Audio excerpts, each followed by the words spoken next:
नमस्कार। राज्य शिक्षा शोध एवं प्रशिक्षण परिषद बिहार पटना में आप सभी का स्वागत है। बच्चों, आज हम लोग जो चर्चा करने जा रहे हैं, आज की चर्चा का विषय है कि जो हम लोग सैम्पलिंग मेथड का प्रयोग कर रहे थे, तो उस सैम्पलिंग मेथड में हम लोगों ने देखा था कि उसके दो भाग थे। एक क्या था? प्रोबेबिलिटी सैम्पलिंग मेथड, और दूसरा था नॉन प्रोबेबिलिटी सैम्पलिंग मेथड। यानी इसमें हम एक संभावना को ले रहे थे और एक गैर संभावना थी। इनकी हमने पूरी विस्तृत चर्चा पिछली कक्षा में कर ली है, जिसमें हम लोगों ने जाना था कि इसके अंतर्गत कौन कौन से मेथड अपनाए जाते हैं, हम किन विधियों द्वारा सैंपल को क्या करते हैं, इकट्ठा करते हैं और उसके द्वारा वो जो भी शोध करता है उसके लिए शोध करते हैं, उन सभी का प्रयोग करके करते हैं। तो चलिए अब आज आगे जो बढ़ेंगे वो हम लोग बढ़ेंगे कि इन दोनों के बीच में अंतर क्या है। चलिए इसकी चर्चा करते हैं। तो बच्चों, हम लोग अपने स्क्रीन पे देख पा रहे हैं कि संभाव्यता नमूनाकरण विधि और गैर संभाव्यता नमूनाकरण विधियां दी हुई हैं। तो परिभाषा के आधार पर यदि हम अंतर देखने जाते हैं तो संभाव्यता प्रतिचयन यानी प्रोबेबिलिटी सैम्पलिंग एक प्रतिचयन की तकनीक है जिसमें संभाव्यता सिद्धांत पर आधारित विधि का उपयोग किया जाता है और करके एक बड़ी जनसंख्या से नमूनों को चुना जाता है। और जो गैर संभाव्यता है, इसके अंतर्गत तकनीक वह है जिसमें शोधकर्ता यादृच्छिक चयन के बजाय यानी रैंडमली पिक करने के बजाय व्यक्तिपरक निर्णय के आधार पर नमूनों का चयन करता है। बच्चों, आपको याद होगा इसमें हम लोगों ने चर्चा करी थी कि हम क्या करते हैं, उद्देश्यपूर्ण होता है, जजमेंट के आधार पे करते हैं। इस तरह से करके हम क्योंकि यहाँ हम रैंडमली पिक नहीं कर रहे हैं किसी चीज़ को, यहाँ पे अपने विवेक, अपने कन्वेनियंट और अपने अनुसार जो भी चीज़ों सैंपल को इकट्ठा किया जा रहा था। तो ये दोनों के परिभाषा में ही अंतर है। एक क्या कर रहा है, रैंडमली पिक कर रहा है, और एक क्या कर रहा है, अपने विचार, अपने कन्वीनियंट के आधार पे कर रहा है। अगला जो अंतर है वैकल्पिक रूप में, तो क्या होगा, ये कैसा कर रहा है, यादृच्छिक नमूना यानी जो सैंपल ले रहे हैं वो रैंडम ले रहे हैं, और ये गैर यादृच्छिक नमूना है। जनसंख्या चयन, जनसंख्या चयन का तात्पर्य क्या हुआ बच्चों? जनसंख्या चयन का तात्पर्य ये हुआ कि हम जो भी चीज़ यानी जो समग्र की बातें हो रही हैं, किसकी बातें हो रही हैं? जनसंख्या मतलब किसी जन की संख्या से तात्पर्य नहीं है, यहाँ तात्पर्य हमारा समग्र से है। तो यहाँ जो रैंडमली चीज़ें उठाई जा रही हैं वो समग्र से उठाई जा रही हैं, इसलिए इसका नाम क्या हो रहा है, हम क्या कर रहे हैं, जो प्रोबेबिलिटी रैंडम सैम्पलिंग जो ले रहे हैं उसमें किस पे ले रहे हैं, रैंडमली ले रहे हैं। और जो गैर संभावना में है उसमें क्या कर रहे हैं, हम जनसंख्या का चयन मनमाने ढंग से कर रहे हैं, इसके लिए कोई सिस्टमेटिक वे पर काम नहीं कर रहे हैं, यानी अपने उद्देश्य से कर ले रहे हैं, कभी अपने विवेक के अनुसार कर रहे हैं, कभी अपने जजमेंट के आधार पर कर ले रहे हैं। अब इसकी जो प्रकृति है वो क्या है, जो क्योंकि सामान को रैंडमली ही पिक किया गया तो उसका जो निर्णय आएगा वो शोध निर्णायक होगा। इसकी प्रकृति कैसी होगी, शोध निर्णायक, क्योंकि हमने शोध किया उस पर। और ये क्या होगा, ये अनुसंधान अन्वेषणात्मक होगा, क्योंकि हमने अपने उद्देश्य के आधार पर काम किया। ये जो भी हमने सैंपलिंग करी वो अपने आधार पे करी। नमूना, फिर वही बात आ गई कि नमूना तय करने के लिए इस विधि में हम क्या करेंगे, जनसंख्या के जनसांख्यिकी को निर्णायक रूप में बताएंगे। जैसे मैंने बताया आपको कि एक विद्यालय है, उस विद्यालय में सभी की जनसंख्या को ले रहे हैं, तो वो पूरी संख्या में हमने छांटना शुरू किया कि लड़कियों को बांटना था, तो लड़कियों को लिया, तो वहाँ से पूरी जनसंख्या में जितनी लड़कियाँ थी उसके आधार पे हमने सैंपलिंग करी। या फिर इसमें हम लोगों ने देखा कि हम क्या कर रहे थे, एक सिस्टमेटिक वे पे कर रहे थे कि नंबर ऑफ जो भी स्टूडेंट है उसके हम पद को ले रहे हैं, पहला पद ले रहे हैं, दूसरा ले रहे हैं, यानी सिस्टमेटिक। मान लीजिए हमने 5वें पद का प्रयोग किया था, तो 5वें क्या किया, पहला स्टार्टिंग कहाँ से लेंगे, 5वें से उठाएंगे, फिर 10, फिर 15, फिर 20, इस तरह करके काम करेंगे। तो ये काम होता है किसमें, संभावना। दूसरा है हमारा क्या करते हैं, हम इसमें क्या करते हैं, चूंकि नमूनाकरण विधि मनमाना है, इसलिए जनसंख्या जनसांख्यिकी के प्रतिनिधित्व का बिल्कुल अलग हो सकता है, कोई तात्पर्य ही, कोई संबंध ही नहीं होता है। चलिए आगे इसके अंतर को समझते हैं। अगला अंतर कह रहा है कि इसमें अधिक समय लगता है, यानी हमारे जो समय है यहाँ किसमें, जो हम प्रोबेबिलिटी वाली काम कर रहे हैं वहाँ पे हमें टाइम ज़्यादा लगेगा, क्योंकि हम यहाँ अपनी इच्छाओं पे काम नहीं कर रहे हैं। वो क्या हो रहा है, जैसे अनुसंधान क्या कर रहा है, उसका डिज़ाइन है, बाजार अनुसंधान का अध्ययन कर रहे हैं, तो यहाँ हम क्या करेंगे, यानी बाजार का कर रहे हैं सपोज, तो पूरे बाजार का चयन करेंगे, उसके आधार उस पूरे में से हम रैंडमली पिक करेंगे, तो यानी इसमें समय अधिक लगता है। और जो नमूनाकरण विधि इसमें जो हम कर रहे हैं, इसमें क्या होता है, क्योंकि यहाँ ना तो नमूना होता है, ना नमूनों का चयन का कोई मापदंड होता है, हम अपने कन्वेनियंट के लिए काम कर रहे हैं, अपने उद्देश्य के लिए काम कर रहे हैं, तो यहाँ क्या होगा, समय कम लगेंगे। अगला जो है परिणाम, जो सैंपलिंग संभाव्यता नमूनाकरण की है, इस प्रकार में क्या होते हैं, जो परिणाम होंगे वो निष्पक्ष होंगे, स्वभावतः है।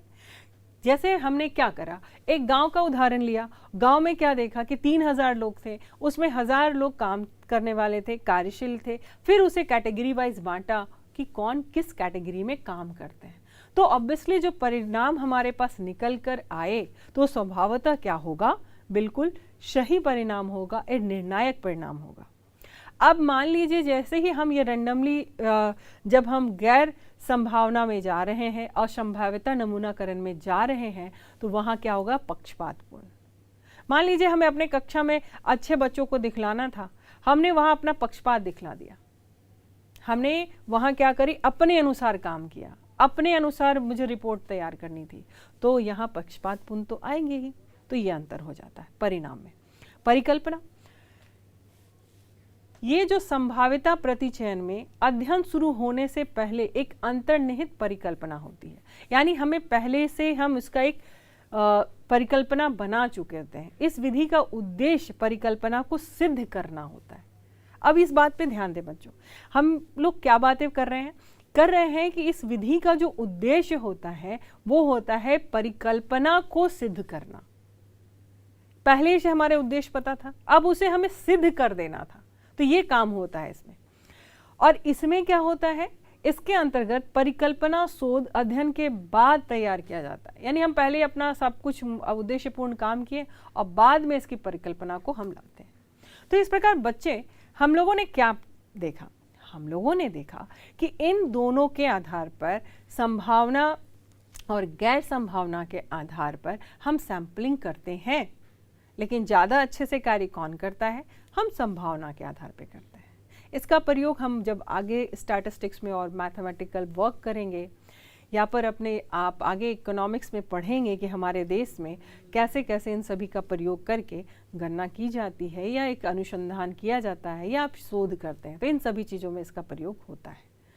तो बच्चों, अब तक हमने क्या देखा, अब तक जो हमारा चैप्टर स्टार्ट हुआ था उसमें हमने देखा कि हमारे जो स्टार्टिंग जो हुई कि हम आंकड़ों का संग्रह कर रहे हैं, आंकड़ों का संग्रह के स्रोत क्या हैं, उसके कितने प्रकार हैं, उसके बाद जो हम आए उसमें हम आए कि इसकी विधियां क्या हैं। तो इन विधियों में हमने अभी देखा कि एक विधि थी सेंसस और दूसरी थी सैंपलिंग मेथड। और जो पिछली कक्षाओं तक हमने चर्चा करी उसमें चर्चा करी कि सैंपलिंग मेथड के अंदर कौन कौन आया। तो सैंपलिंग मेथड के अंदर हमने 2 देखा।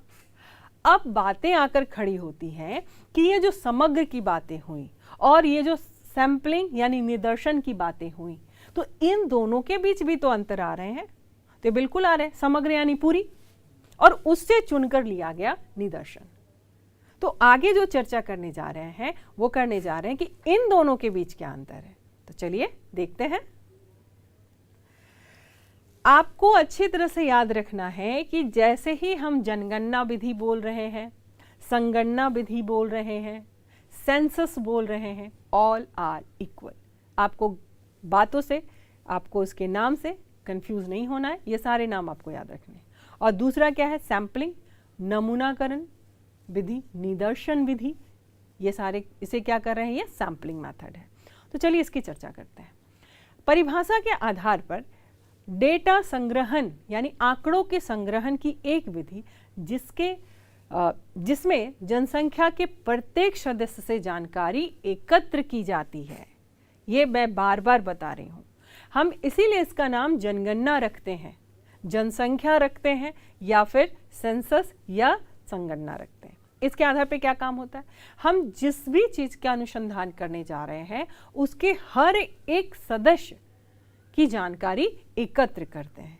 और जो नमूना विधि होता है, सैम्पलिंग मेथड होता है, तो उस सैम्पलिंग मेथड में उसी समग्र में से हम कुछ इकाइयों का चयन करते हैं और उसकी क्या करते हैं, हम लोग शोध करते हैं। जैसे कि आपको बताया मैंने एग्जाम्पल कि हम मान लीजिए कोई व्यक्ति बीमार है और उसके बीमारी का पता करना है, तो उसके पूरे बॉडी से ब्लड का कुछ सैंपल लेंगे और उसके द्वारा उसका शोध किया जाएगा और पता लगाया जाएगा।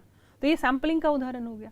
तो इस तरह से काम करता है। और जनसंख्या वाली बात कर रहे हैं, सेंसस की बातें कर रहे हैं, तो किसी देश की जनसंख्या कितनी है उसकी जब गणना की जाती है तब हम सैम्पलिंग पे काम नहीं कर सकते हैं, क्योंकि हम उस देश की पूरी जनसंख्या के बारे में जानना चाहते हैं। वह लिंग भेद कितना है, घनत्व कितना है, साक्षरता दर कितनी है, तो इसलिए एक एक की गणना करनी पड़ेगी, इसलिए ये किया जाता है। अगला जो अंतर है, दोनों के दायरे में क्या अंतर है, क्षेत्र में क्या अंतर है। तो ये सिंपल सी बातें हो गई, आपको समझ में ही आ रहा होगा। यदि हम जनगणना को ले रहे हैं, यानी इसमें क्या कर रहे हैं, एक एक लोगों से मिल रहे हैं, तो यह क्या करें, व्यापक संपूर्ण जनसंख्या को कवर करता है, क्योंकि हम एक एक लोग से मिल रहे हैं। और ये क्या करेगा, सीमित, क्योंकि उसने समग्र में से ही चुना है, तो सीमित जनसंख्या के केवल एक ही भाग को वो कवर करता है। कॉस्टिंग की बातें करेंगे तो जो डेटा संग्रहण है वो क्या होगा, स्वभावतः ये उच्च लागत के होंगे। अब क्यों होंगे, क्योंकि हम लोग जो चर्चा कर रहे हैं कि जनगणना या समग्र के आधार पे काम कर रहे हैं, यानी हम एक एक लोगों से मिल रहे हैं। तो जब हम एक एक लोगों से मिल रहे हैं तो हमारी लागत अधिक होगी। और वही जब नमूना विधि में हम आएंगे तो हम क्या कर रहे हैं, उसी समग्र में से एक सैंपल उठा ले रहे हैं, तो हमारी कॉस्टिंग क्या होगी, कम होगी। आगे देखते हैं समय।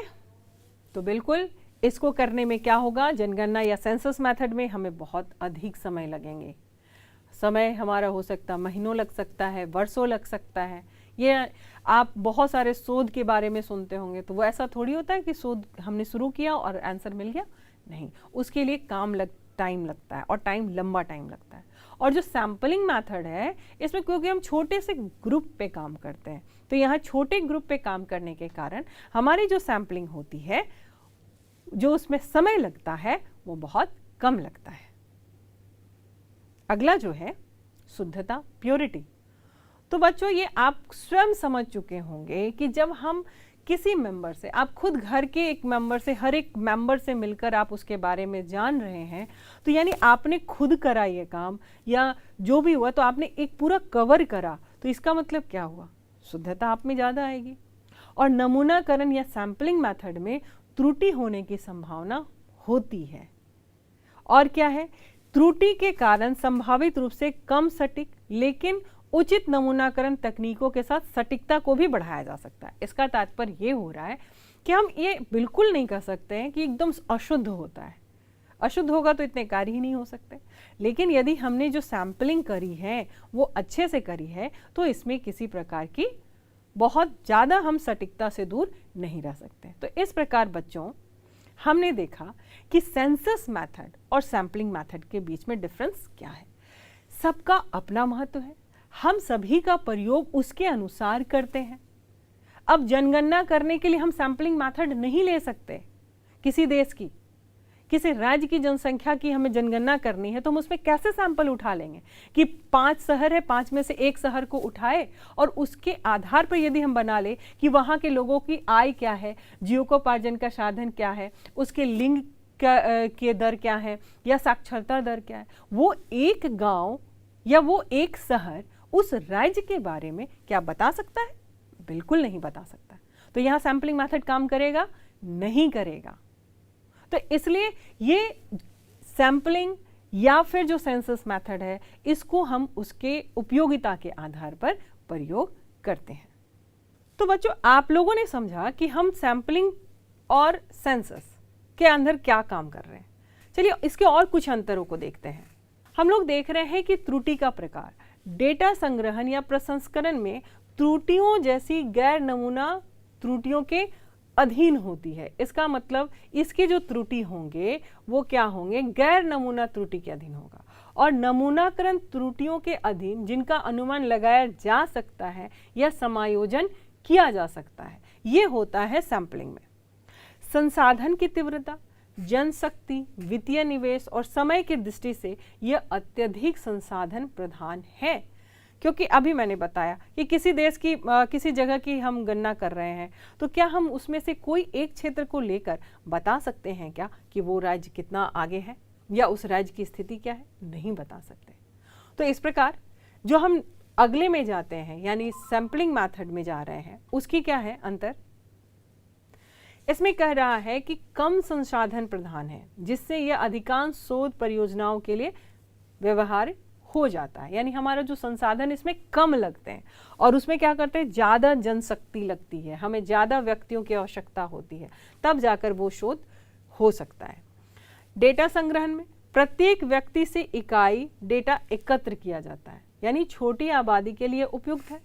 लेकिन जैसे ही हम ये सैंपलिंग मेथड की बात कर रहे हैं तो जहाँ बड़ी आबादी होगी उसके लिए कौन उपयुक्त होगा? सैंपलिंग होगा।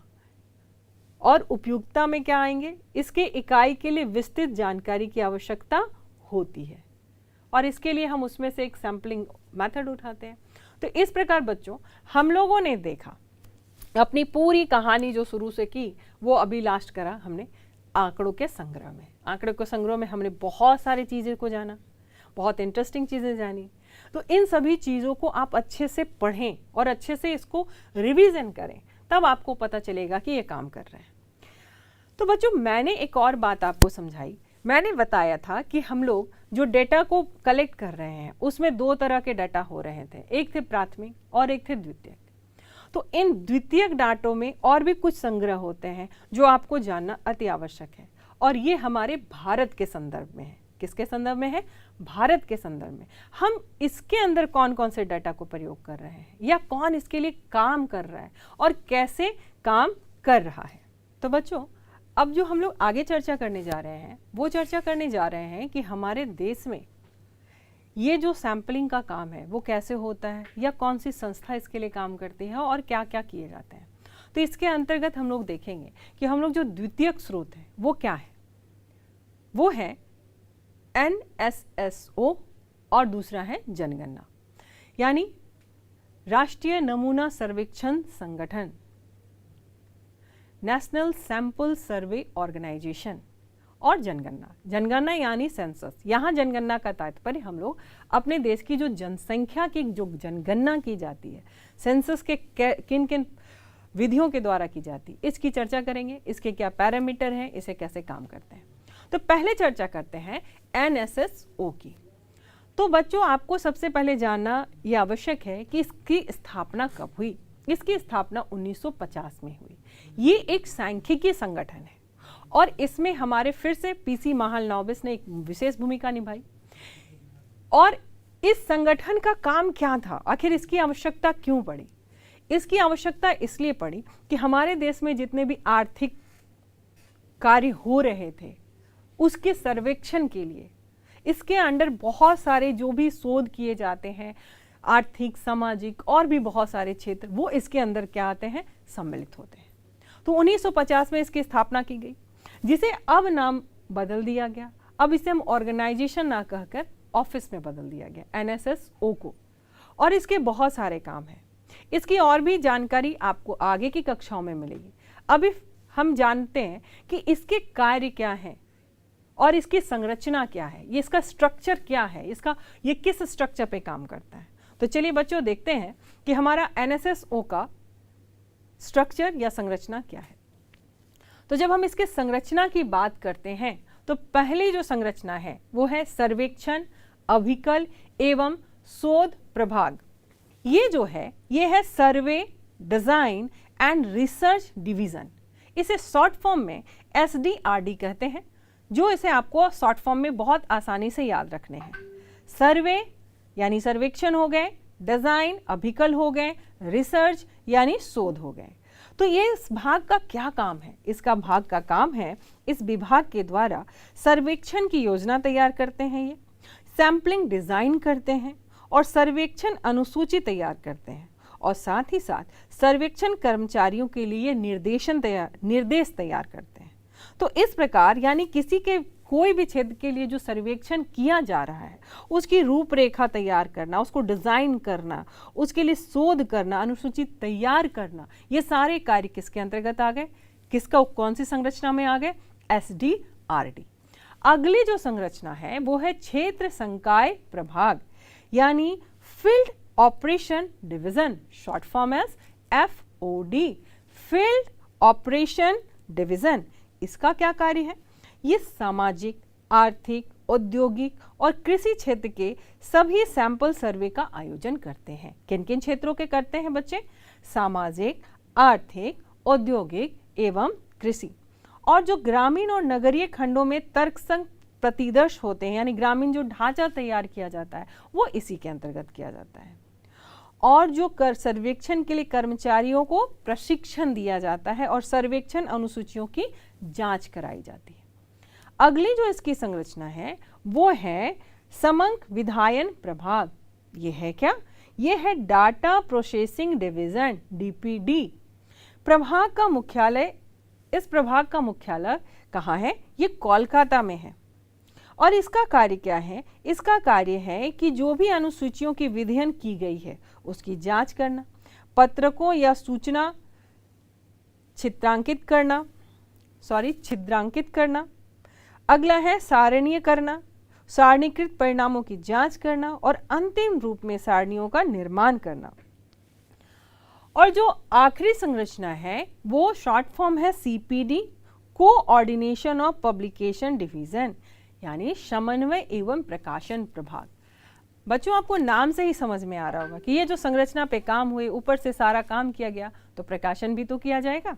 तो इसका कार्य क्या है कि ये जो इसका मुख्यालय है वो दिल्ली में है और ये क्या करता है कि NSSO के सभी प्रभागों की गतिविधियों का समन्वय करता है और प्रकाशिकीय परिषद के तकनीकी और प्रशासनिक मदद पहुंचाता है।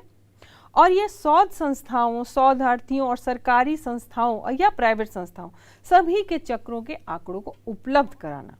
साथ ही साथ ये क्या करता है? संस्था द्वारा प्रकाशित जनरल सर्वेक्षण के माध्यम से विभिन्न सर्वेक्षण के परिणामों को प्रसारित करता है। तो इस प्रकार बच्चों हम लोगों ने देखा कि जो NSSO की संरचना है वो 4 प्रकार से है। ये आपको अच्छे से याद रखना है। अब हम लोग आगे देखते हैं कि इसके कार्य क्या हैं। चलिए इसके कार्य की ओर बढ़ते हैं। तो इसका कार्य क्या है? क्योंकि ये क्या कर रहा है? सर्वेक्षण करना है, यानी कैसे कैसे कार्य करने हैं। तो पहला है सामाजिक आर्थिक सर्वेक्षण का आयोजन करना। जितने भी सामाजिक आर्थिक सर्वेक्षण होते हैं ये किसके अंतर्गत किए जाते हैं? NSSO के। इसी के अंतर्गत हम लोग जानते हैं कि इसको 3 विषयों में मुख्यतः बांटा गया है। एक है जनांकिकी, स्वास्थ्य एवं परिवार कल्याण। तो आपको यहाँ समझना चाहिए जब परिवार कल्याण, स्वास्थ्य, ये सभी बातें हमने अभी देखा है, ये कैसे सर्वेक्षण कर रहे हैं? सामाजिक और आर्थिक। तो इसके अंतर्गत कौन आए? जनांकिकी, स्वास्थ्य और परिवार कल्याण। अगला है परिसंपत्तियों का, ऋण का, पूंजी और निवेश का, और भूमि जोत और पशुधन का, जो 10 वर्षों के लिए एक बार सर्वेक्षण किया जाता है। इसके अतिरिक्त ये रोजगार, गैर कृषि, इन सभी का सर्वेक्षण करते हैं।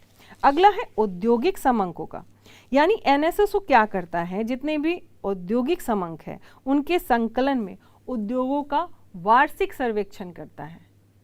फसल का पूर्वानुमान सर्वेक्षण, हम जो कृषि करते हैं हमारे देश में, खेतों पे जो काम किया जाता है उसके लिए संरक्षण, उसके लिए सर्वेक्षण किया जाता है फसलों का पूर्वानुमान के आधार पर। इसमें क्या किया जाता है कि तकनीकी दिशा निर्देश प्रदान किया जाता है।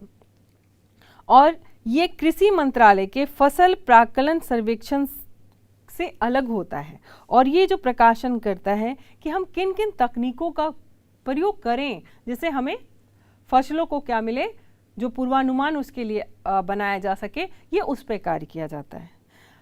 आखिरी है कि ये मूल्य संग्रहण का काम करता है। यानी कैसे मूल्य संग्रहण करता है? तो ये ग्रामीण क्षेत्रों के सूचकांक को संशोधित श्रेणियों में रखता है और मूल्यों का संकलन करते हैं और शहरी कर्मचारियों को एक अलग मूल्य सूचकांक देता है। इसका तात्पर्य ये हुआ कि एनएसएसओ का जो कार्य है वो किसके अंतर्गत आया, उसने क्या क्या कार्य किए, आर्थिक कार्य किए, सामाजिक कार्य कर रहे हैं, फसल के लिए कार्य कर रहे हैं, मूल्य के लिए कार्य कर रहे हैं। तो इस प्रकार से हमारे देश में ये संस्था काम करती है और सारे सर्वेक्षणों पे हमें इसके द्वारा एक रिजल्ट प्राप्त होता है और हम अपने निर्णय की ओर बढ़ते हैं। अगली जो कड़ी है वो क्या है? जनगणना। अब हम लोग यहाँ जनगणना का तात्पर्य, सेंसस का तात्पर्य किसी देश की जो जनगणना की जाती है उससे कर सकते हैं। तो हम जनगणना की बात भारत की कर रहे हैं। तो भारत की जो जनगणना है, आपको जानना चाहिए कि हमारे देश में सबसे पहले जनगणना कब कराई गई? 1881। ये आपको याद रखना है। और उसके बाद से ये कहा गया कि हर प्रत्येक 10 वर्षों में जनगणना कराई जाएगी। अब ये जनगणना जो कराई गई, तो हमारे देश की जो जनगणना हो रही, जनगणना क्या है? किसी देश के जो रहने वाले व्यक्ति हैं उनका लिंग के आधार पर, साक्षरता दर के आधार पर, आय के आधार पर, इन सभी आधारों पर जो हम उसकी गणना कर रहे हैं, व्यक्तियों के जीवन स्तर के जो पूरी गणना कर रहे हैं, वो क्या हो रही है? जनसंख्या। तो बच्चों आगे हम लोग देखते हैं कि हमारे देश की जो जनगणना है उसकी क्या क्या विशेषताएं हैं। तो हमारे जनगणना की जो विशेषता है, पहली विशेषता है व्यापकता, यानी बहुत बड़ी, काफी बड़ा है। तो व्यापकता के अंतर्गत क्या आ जाएगा? व्यापकता का तात्पर्य हुआ कि हमारे देश की हर एक नागरिकों को जनगणना का भागीदार बनना है, जनगणना के लिए उन्हें लेना है। अगला है नियमितता, यानी एक नियम के आधार पर यह काम करेगा। मैंने अभी बताया आपको कि हमारे देश में प्रत्येक 10 वर्षों में यह कराया जाता है। तो यानी नियमितता आई, एक समय अंतराल पे करेंगे, निश्चित क्षेत्र होगा, जो सूचनाएं होंगी वो व्यक्तिगत सूचनाएं होंगी। व्यक्तिगत सूचना इसलिए जब जनगणना, सेंसस, जनसंख्या जो हमारे देश की जनगणना होती है वो सेंसस मेथड से किया जाता है। क्यों किया जा रहा है? ये इसलिए किया जाता है कि किसी भी क्षेत्र में जो उनके पब्लिक हैं, जो उनकी जनता है, जो नागरिक हैं, उनके एक एक की जानकारी प्राप्त करनी होती है। आप लोग जरूर देखे होंगे कि जब जनगणना होती है तो क्या होता है, घर पे आते हैं गणक और आपसे पूछते हैं कि आपके घर में लोगों की संख्या कितनी है, आपके घर में पढ़े लिखे लोग कितने हैं, बच्चे कितने हैं, बूढ़े कितने हैं, और क्या क्या पूछते हैं, कितनी महिलाएं हैं, कितने पुरुष हैं, उनका व्यवसाय क्या है, जाति क्या है। तो इससे क्या हो रहा है? इसका तात्पर्य यह है कि उस जनगणना में हम किसी भी तरह की जानकारी को नहीं छोड़ सकते। इनका एक पैरामीटर है जिसे हमें पूरा करना है और इन सभी चीज़ों को पूरा करना पड़ता है। अगली जो विशेषता है ये प्रकाशन, ये प्रकाशित करना है हमारे देश की जनगणना में। तो जनगणना के प्रकाशन में क्या, बच्चों आप इकोनॉमिक्स के स्टूडेंट हैं, आपको ये हमेशा ये प्रश्न आएगा कि किसी देश के, किसी राज्य के जनसंख्या घनत्व कितना है या किसी जिले का जनसंख्या घनत्व क्या है। आपने भी पढ़ा होगा कि बिहार के कौन से जिले का जनसंख्या घनत्व सबसे अधिक और सबसे कम है, फिर साक्षरता दर क्या है, अनुपात क्या है स्त्री पुरुष का। तो ये सब जो चर्चा कर रहे हैं या मैं इतनी बातें बता रही हूँ, ये सभी कहाँ पे आते हैं? ये सभी जनगणना के आधार पर प्राप्त किया जाता है। अब अगली जो विशेषता है वो क्या है? कौन इसे करेगा? तो ये राज्य के द्वारा कराया जाएगा, यानी विभिन्न राज्य अपने अपने राज्यों की क्या करेंगे? जनगणना करेंगे। तो ये हमारे भारत की जनगणना की विशेषताएं हुई।